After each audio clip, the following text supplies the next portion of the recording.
محترم ناظرین، ذاکر ساحل YouTube channel اور فیس بک پیج پر آپ کا خیر مقدم ہے۔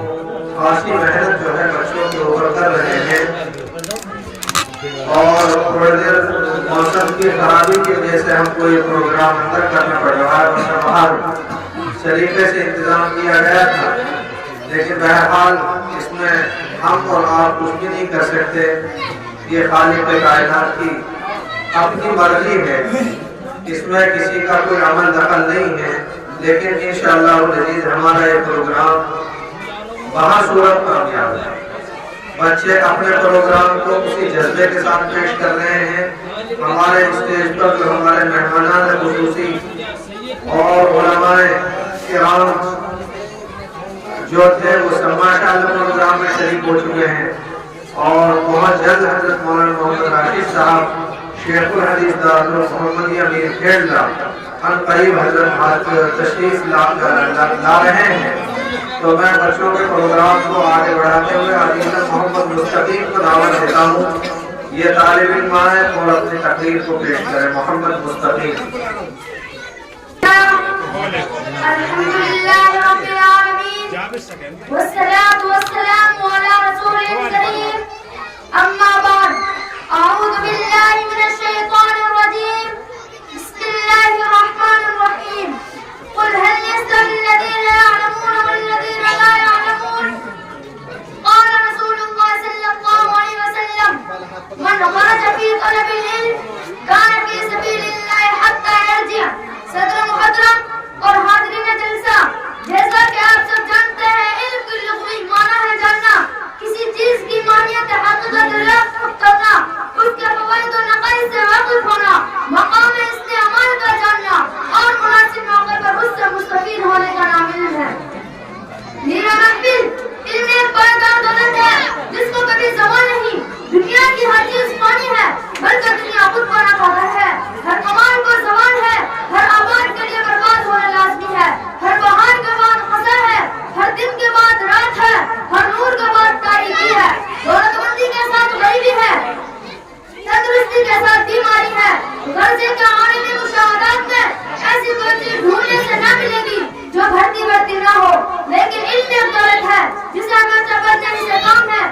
جتنا خرچ کرو گے جتنا ہی بڑھتی جائے گی، اسے چور کا ڈر نہیں، چوکیدار کی ضرورت نہیں۔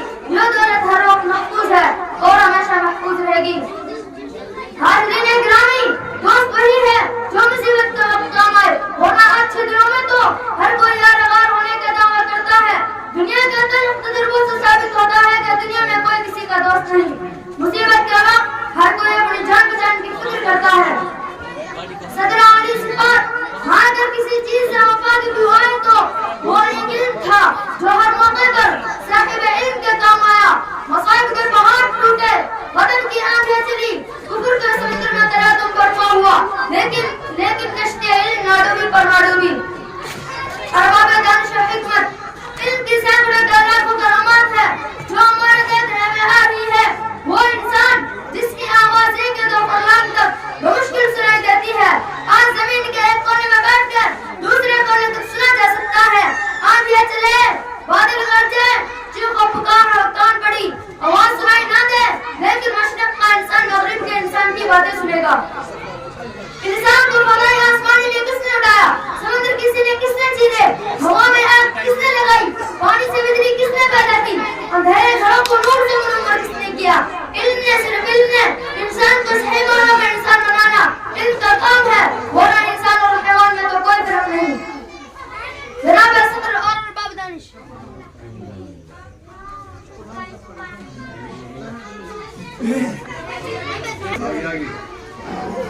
جناب صدر اور ارباب دانش، علم ہی نے انسان کو صفائی ارباب کی زندگی کو اصول سکھائے۔ نیکی اور بدی میں فرق دکھایا تو علم نے، علمی حساب ایجاد ہوا تو علم سے۔ غرضے کا انسان تو وہی ہے جو ماتھے پیٹ سے رونے کے سوائے کچھ نہیں لایا تھا اور آج رہ کر شدید پر چلتا نظر آیا ہے۔ کون ہے جو علم کی برکات کو قائل نہیں؟ عرش سے لے کر فرش تک ہر چیز زبان حال سے